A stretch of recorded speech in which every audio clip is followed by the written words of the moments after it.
Hello विद्यार्थियों, bright classes Kalwani के अंदर आप सभी का हार्दिक स्वागत है, अभिनंदन करता हूँ। मैं सुमेर सिंह फिर से नए वीडियो के साथ में। आज हमारी क्लास नंबर 4 रहेगी। अब 4 के बारे में हम पढ़ रहे हैं। पीछे हमने पढ़ा था अभी राजस्थान के भूगोल के बारे में पढ़ा और राजस्थान की स्थिति और विस्तार के बारे में पढ़ा, राजस्थान की स्थलीय सीमा के बारे में पढ़ा। आज हम पढ़ने वाले हैं राजस्थान के जो भौतिक प्रदेश था, हमने बांटा था, जैसे वीसी मिश्रा ने इसको अलग अलग भागों के अंदर बांटा था, उसी प्रकार से उसको डिस्कस करते हैं। चलिए चलते हैं, हम बात करते हैं आगे। नेक्स्ट पेज पर चलते हैं अपन। आपने पढ़ा था पिछली क्लास में कि जो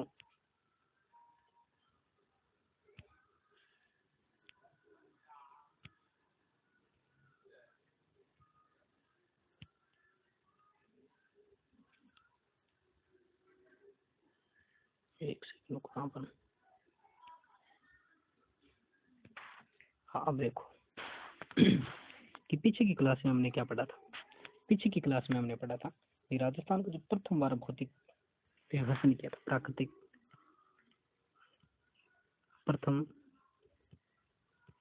प्राकृतिक विभाजन की बात करूं मैं, प्रथम प्राकृतिक विभाजन किसने किया था? तो वीसी मिश्रा थे। कौन थे भाई? वीसी मिश्रा थे। कब किया था? 1966 की मध्य किया था। और इनकी पुस्तक आई थी, इसका नाम क्या था भाई? राजस्थान का भूगोल। राजस्थान का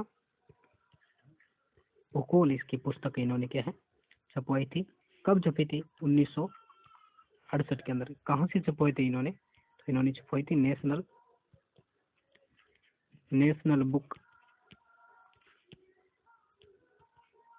ट्रस्ट के द्वारा। नेशनल बुक ट्रस्ट के द्वारा इन्होंने क्या 1968 के अंदर अपनी पुस्तक को छपवाया था। ठीक है, यहाँ तक आपने पढ़ा। अब आगे चलते, आगे बात करते हैं अपन। जो आगे दूसरी बार प्राकृतिक विभाजन किसने किया था भाई? दूसरी बार प्राकृतिक विभाजन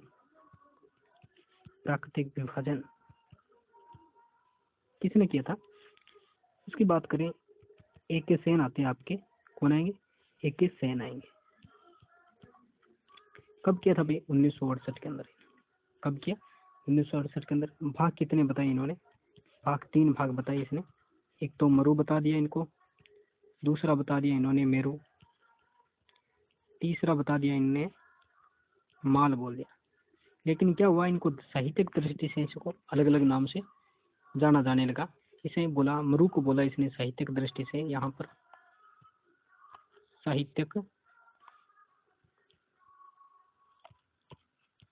दृष्टि से इसका नाम दिया। मरु को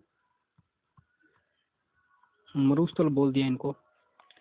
मेरू को बोल दिया इसने अरावली बोल दिया। मेरू को क्या बोल दिया इसने?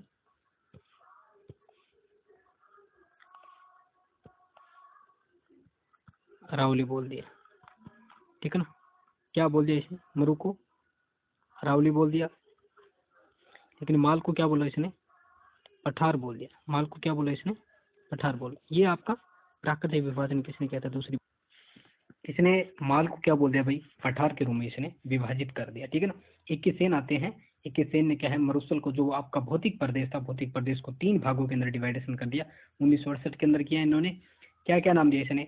इसने मरु नाम बता दिया, मेरू नाम बता दिया और माल के नाम से इसे संबोधित किया। जो भौतिक प्रदेश था उसको अलग अलग भागों के अंदर, अलग अलग भागों के अंदर इन्होंने क्या है विभाजित कर दिया। उसके बाद में साहित्यिक दृष्टि से इसने क्या बोला?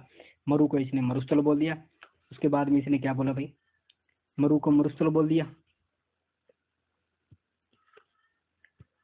मरु को मरुस्थल बोल दिया इन्होंने। ठीक है ना? उसके बाद में मेरू को अरावली बोल दिया और माल को इसने क्या बोल दिया?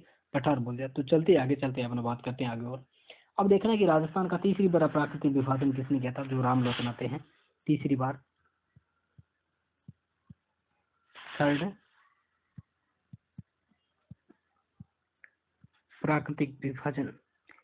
अब प्राकृतिक विभाजन लिख रहा हूँ तो किसका विभाजन हो रहा है? राजस्थान का विभाजन हो रहा है। ठीक है ना? राजस्थान का विभाजन हो रहा है। अभी कितने कितने कालखंडों के अंदर इसको विभाजित किया है? तो इन्होंने क्या किया? दो तो इन्होंने क्या बता दिए? बड़े प्रदेश बता दिए। 2 बड़े प्रदेश किसने बताए भाई? रामलोचन ने, रामलोचन सिंह है, रामलोचन सिंह है। इन्होंने क्या किया? जो आपका भौतिक प्रदेश था, जो राजस्थान था, उसको इन्होंने दो बड़े प्रदेश बता दिए। उसके बाद में 4 मध्य प्रदेश, मध्य प्रदेश मतलब छोटे प्रदेश बता दिए इन्होंने। उसके बाद में इन्होंने बोला कि 12 क्या होंगे, लघु प्रदेश होंगे, 12 लघु प्रदेश। क्या बोला इसने? इसने ये बोला कि भाई 2 तो बड़े प्रदेश होने चाहिए, 4 मध्य प्रदेश होने चाहिए भाई मध्यम के, उसके बाद में 12 लघु प्रदेश होने चाहिए। क्या होने चाहिए? 12 लघु प्रदेश होने चाहिए। अब आगे चलते हैं, अपन बात करते हैं भैया हरिमोहन सक्सेना आते हैं। अब कौन आएंगे भाई? हरिमोहन सक्सेना। सक्सेना इन्होंने क्या किया? इन्होंने जो उच्चावच के आधार पर राजस्थान को क्या है,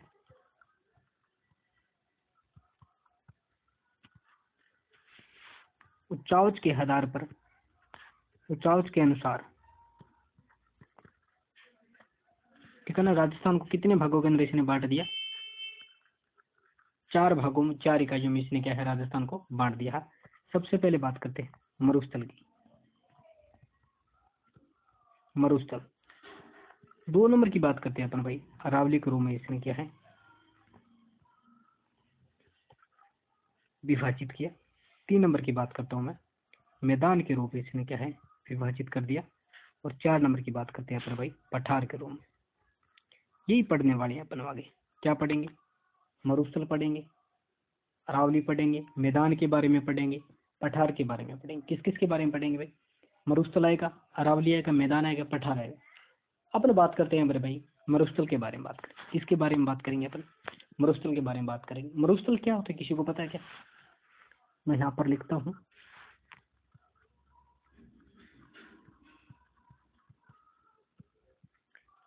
मरुस्थल क्या होता है, कोई बताएगा हमें? मरुस्थल, मरुस्थल देखना कि वनस्पति रहित क्षेत्र। क्या होगा? वनस्पति रहित क्षेत्र, वनस्पति रहित क्षेत्र, ठीक है ना।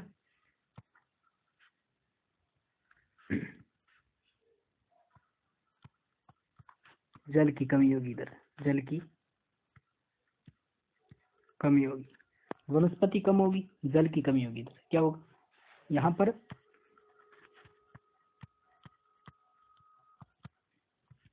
रेतीली मिट्टी होगी। कौन सी मिट्टी मिलेगी इधर? रेतीली मिट्टी होगी, ठीक है ना। तो मैं बात कर रहा हूँ भाई मरुस्थल के बारे में, वनस्पति रहित क्षेत्र होगा। वहां पर क्या भी जनसंख्या तो निवास करती है, वो भी 40। राजस्थान के अंदर बात करें तो राजस्थान के अंदर 40% जनसंख्या निवास करती है। और इसका क्षेत्रफल कितना भाई? 61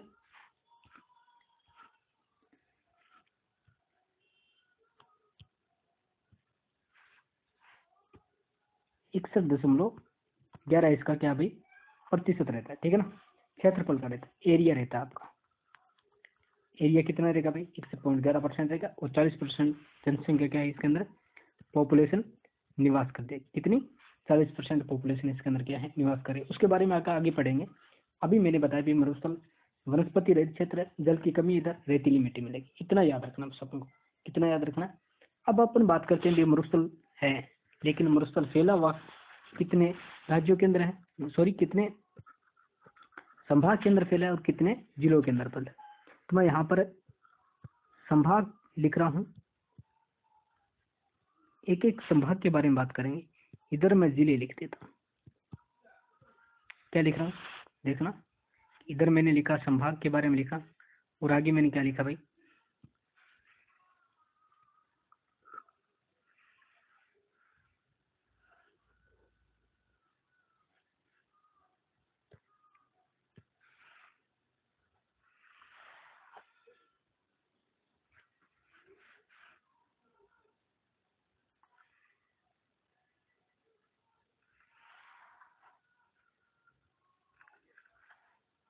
अब देखो अपन बात करते हैं,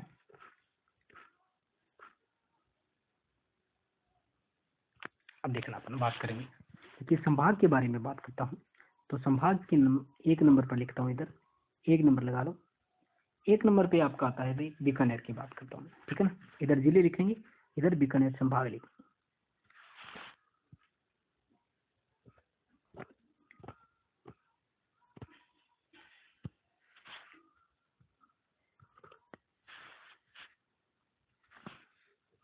कलर चेंज हो गया, कौन सा ले, ये कलर ले, हाँ दिखाई दे रहा है ये कलर। इधर बात करिए अपन बीकानेर की।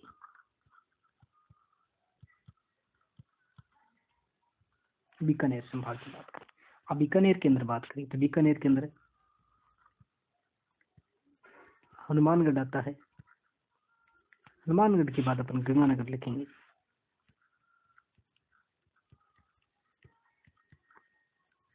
गंगानगर आएगा।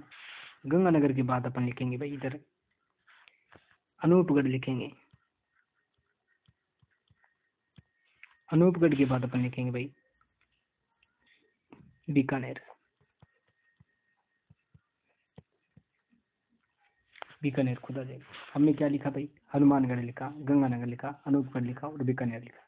ये क्षेत्र हमने क्या है लिख लिया। अब ये सही नहीं दिखाई दे रहा आपको, है ना, ये मैं नीचे वाला पार्ट डिलीट कर देता हूँ एक बार।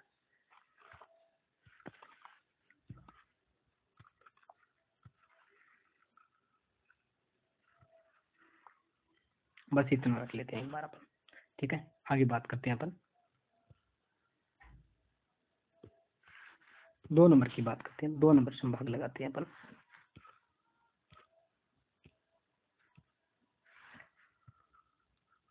2 नंबर संभाग देखना अपन सीकर के बारे में पढ़ेंगे। सीकर लगा लो इधर। सीकर देखो, सीकर के अंदर कौन आएगा, सीकर के अंदर आता है सीकर चूरू झुंझुनू नीम का थाना। कौन आएगा, सीकर चूरू झुंझुनू। झुंझुनू के बाद अब नीम का थाना।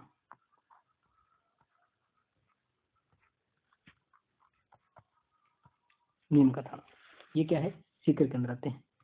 3 नंबर की बात करें अपन तो 3 नंबर आता है आपका पाली आएगा। पाली संचोर जालौर के अंदर, ठीक है। पाली संचोर जालौर के पाली नया संभाग बनाया, ठीक है ना। तो पाली खुद आएगा। पाली के बाद अपन लिखे भाई सांचौर के। सांचौर से आगे चलते हैं जालौर के बारे में। अब आपसे पूछ लें कि भाई सांचौर किससे लगोकर बना है, तो जालौर से लगोकर बना है। 4 नंबर की बात करूं मैं, 4 नंबर संभाग आता है आपका। 4 नंबर की बात करें तो जोधपुर या फिर अजमेर लिख लो आप। एक बार अजमेर लिख लेते हैं, ठीक है ना। अजमेर लिखते हैं इधर। अजमेर के बारे में पढ़े। अजमेर के अंदर कौन सा आएगा भाई आपका, तो नागौर आता है, डीडवाना आएगा, कुचाम डीडवाना कुचामन आता है और ब्यावर आएगा। सबसे पहले ब्यावर लिखता हूँ मैं इधर। ब्यावर के बाद अपन नागौर लिखेंगे। ब्यावर किससे अलग हुआ है, नागौर अजमेर से अलग, ठीक है। ब्यावर नागौर डीडवाना कुचामन। डीडवाना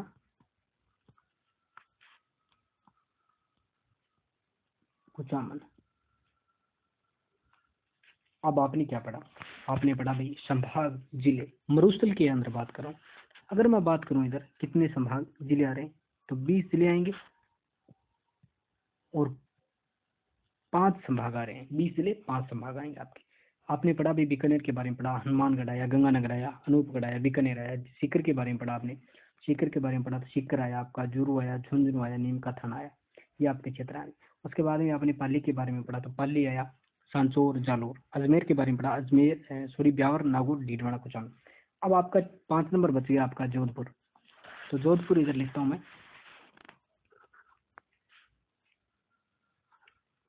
5 नंबर लगाता हूँ, जोधपुर लगा लो इधर। जोधपुर, तो जोधपुर के अंदर आपका जोधपुर शहरी और जोधपुर ग्रामीण आएगा।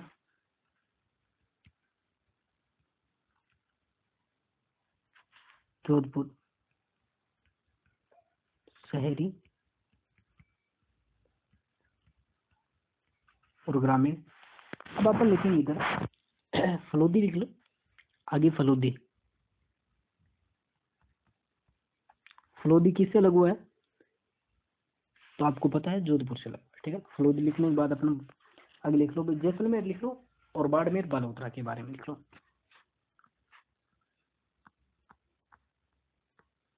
जैसलमेर बाड़मेर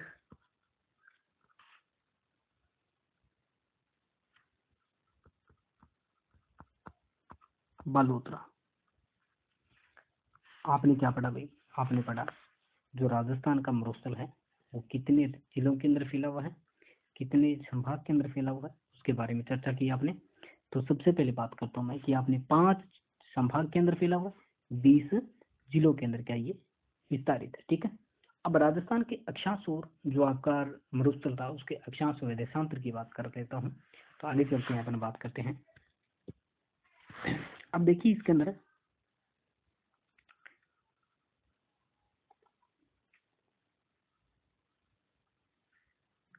एक बार थोड़ा सा ड्रॉप आउट कर रहे हैं भाई, थोड़ा सा अगर मिसमैच हो जाए तो बताना भाई।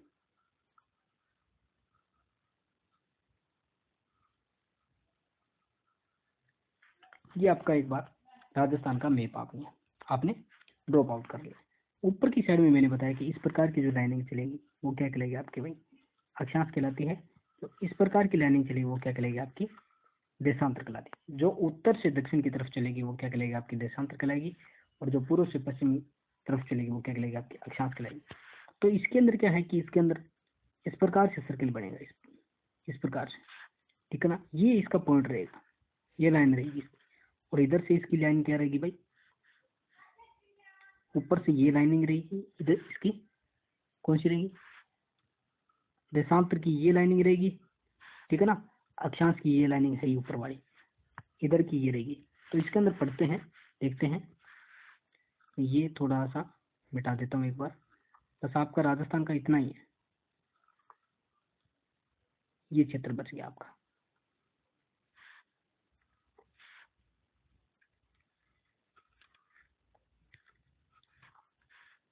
अब इसके अंदर बात करते हैं अपन भाई, इसमें चौड़ाई कितनी है, ऊंचाई कितनी है और लंबाई कितनी है। सबसे पहले बात करते हैं पूर्वी देशांतर की। ये आपका क्षेत्र बचेगा ना, इधर ये क्षेत्र बन रहा है।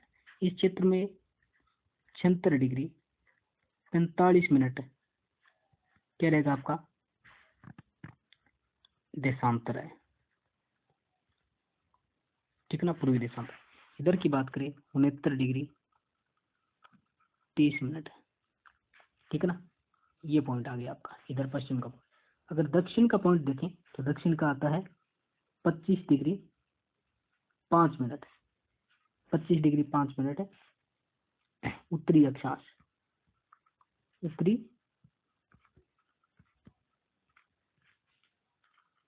अक्षांश, उत्तरी अक्षांश है आपका, ठीक है ना। ऊपर की बात करें तो ऊपर आता है आपका 30 डिग्री 12 मिनट है, ऊपर की तरफ आएगा। अब आपने क्या पढ़ा भाई? आपने मरुस्थल का जो आपने अक्षांश और देशांतर के बारे में पढ़ा। अक्षांश कितना है इसका? अब इसकी लंबाई की बात करते हैं, उत्तर से दक्षिण की लंबाई कितनी है इसकी? उत्तर से दक्षिण की लंबाई की बात करें तो 640 किलोमीटर है। कितनी है आपकी? 640 किलोमीटर। अगर मैं चौड़ाई की बात करूं, क्या है कि अपन चौड़ाई की बात करें, यहां से लेकर इसकी चौड़ाई कितनी है? तो चौड़ाई की बात करें तो 300 किलोमीटर इसकी चौड़ाई है। चौड़ाई की बात कर रहा हूँ, चौड़ाई है, ये लंबाई है, ठीक है ना। ये क्या है आपकी? लंबाई है। मरुस्थल की बात कर रहे हैं अपन, किसकी बात कर रहे हैं? मरुस्थल की बात कर रहे हैं। मरुस्थल का जो आपने क्षेत्र बताया मैंने, 20 जिलों के अंदर बताया, 5 संभाग बताई, वो बताया मैंने कि 76 डिग्री यहाँ पे 69 डिग्री 30 मिनट से लेकर आपका 76 डिग्री 45 मिनट तक आपका देशांतर आता है, पूर्वी देशांतर आएगा। उसके बाद में 25 डिग्री 5 मिनट से लेकर आपका 30 डिग्री 12 मिनट तक क्या है, इसके बीच का जो क्षेत्र आएगा वो क्या कहलाएगा आपका? मरुस्थल का है। आपने क्या पढ़ा? आपने मरुस्थल के बारे में पढ़ा। चलिए आगे चलते हैं, अपना बात करते हैं। अब आगे देखिए इसमें क्या है कि इसका क्षेत्रफल भी होना चाहिए। जो मरुस्थल है, मरुस्थल का क्षेत्रफल कितना है?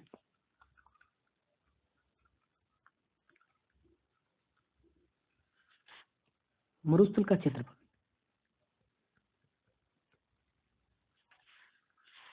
कि मरुस्थल का क्षेत्रफल कितना है आपका? तो 2,09,000 वर्ग किलोमीटर है। कितना है? 2,09,000 वर्ग किलोमीटर, ठीक है ना, वर्ग किलोमीटर। लेकिन क्या है कि हरिमोहन सक्सेना के अनुसार इसका क्षेत्रफल इतना नहीं है। उन्होंने अगर पूछते आपसे कि हरिमोहन सक्सेना के अनुसार कितना है, हरिमोहन सक्सेना के अनुसार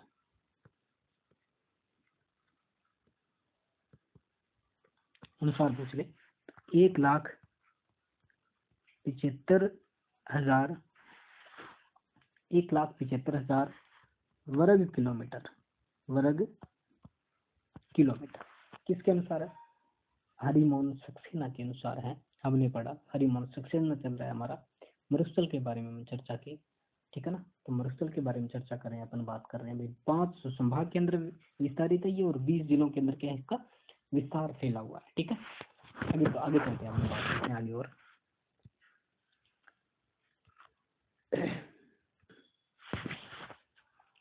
अब क्या है कि हरिमोहन सक्सेना इसको विश्व जैसे बात करें ना, विश्व का सबसे युवा है, प्राचीन मरुस्थल बोला जाता है, युवा मरुस्थल बोला जाता है, इसे सबसे नया है, युवा मरुस्थल के रूप में इसे जाना जाता है। विश्व में या फिर विश्व का सबसे नया है,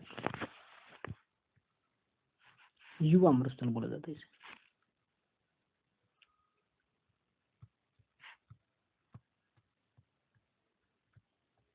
युवा मरुस्थल कहा जाता है। किसे बोलेंगे भाई? मरुस्थल के बारे में बात कर, लेकिन एकमात्र जो क्या है जीवित मरुस्थल के रूप में भी जाना जाता है इसे क्या बोला जाता है? एकमात्र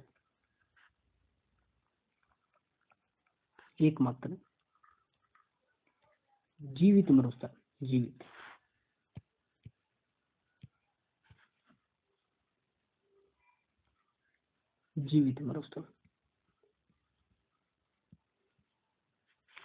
मरुस्थल के रूप में जाना जाता है, मरुस्थल के रूप में जाना जाता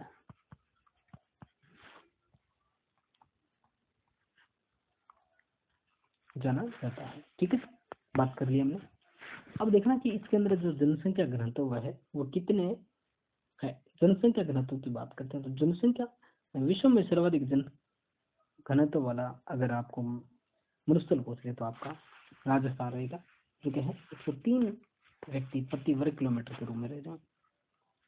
अगर विश्व में सर्वाधिक